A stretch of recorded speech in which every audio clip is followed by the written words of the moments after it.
नमस्कार बंधुरा बेंगली पाकशालाय तुम्हादेर सकलके स्वागत।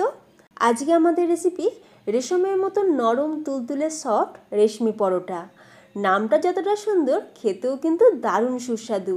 এই পরোটাগুলো খাওয়ার জন্য কোনো রকম তরকারিও লাগে না, একটু সস বা আচারের সাথে শুধু এমনকি চায়ের সাথেও খেতে কিন্তু দারুণ সুস্বাদু লাগে।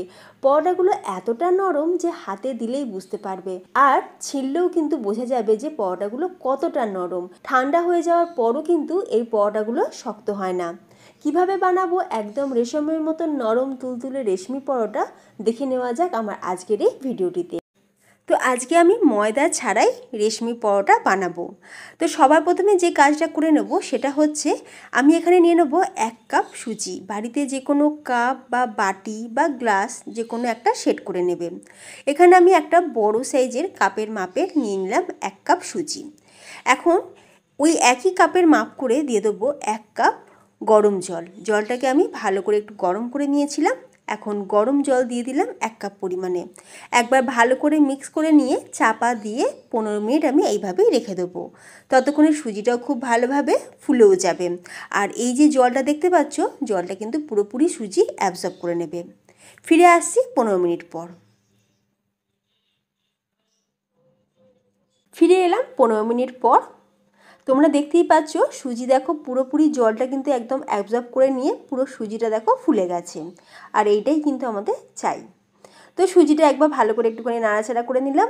এরপর যেটা করব সেটা হচ্ছে আমি এখানে একটা সিদ্ধ আলু একটা গ্রেটার দিয়ে সুন্দর করে গ্রেট করে নেব। তোমরা চাইলে হাত দিয়েও কিন্তু চটকে মেখে নিতে পারো, তবে সেক্ষেত্রে কি হয় আলুর মধ্যে দলা ভাব থেকে যায়।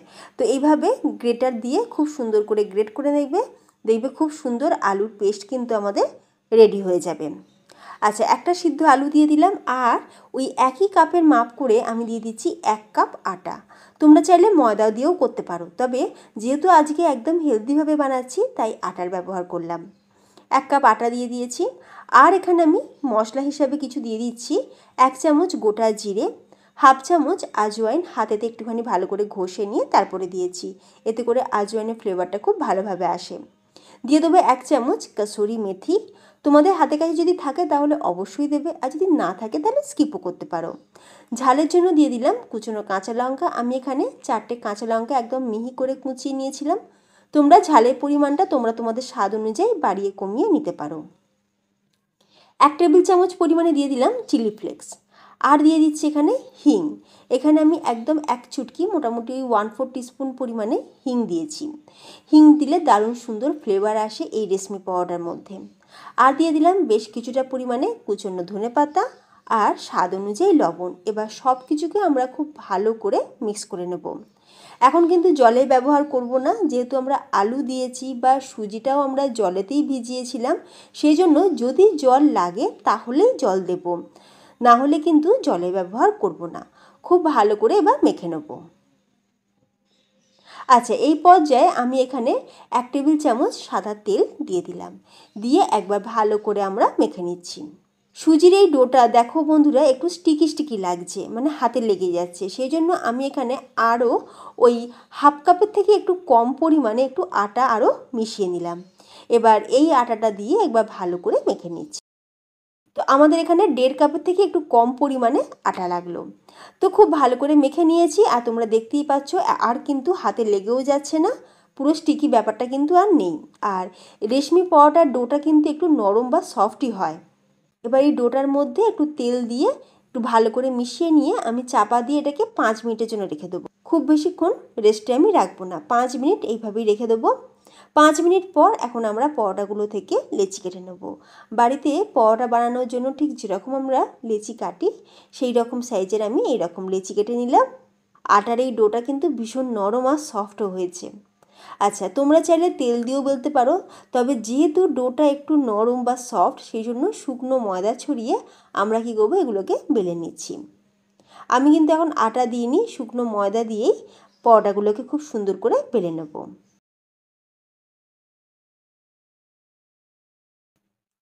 পরোটাগুলো বেলতে যদি দেখো একটু টানা বাঁকা হয়ে যাচ্ছে তাতেও চিন্তা কিছু নেই।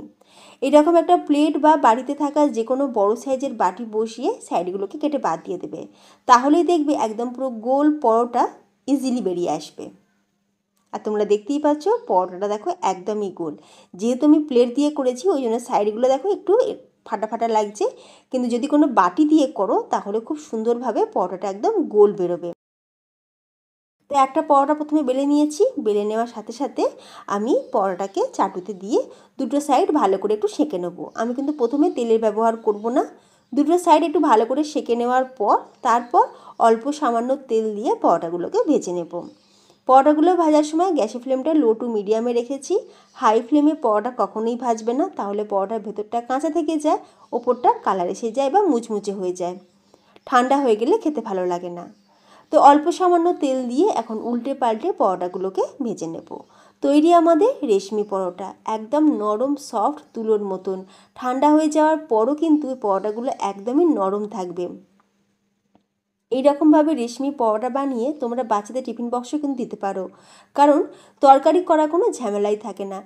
অল্প সামান্য সস দিয়ে যদি সার্ভ করো খেতে কিন্তু দারুণ লাগে।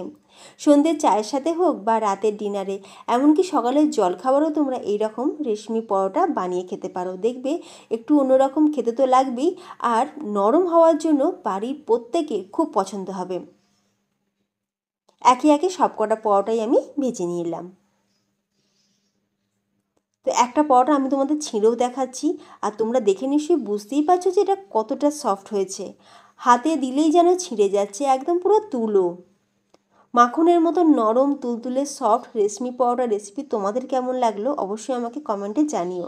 আর এর আগে তোমরা কারা কারা এইরকম রেশমি পরোটা বাড়িতে বানিয়েছো সেটাও কিন্তু আমাকে কমেন্টে জানাতে পারো। রেসিপিগুলো তোমাদের কেমন লাগছে অবশ্যই আমাকে কমেন্টে জানিও। আমি তোমাদের প্রত্যেকে কমেন্টে কিন্তু রিপ্লাই করে থাকি।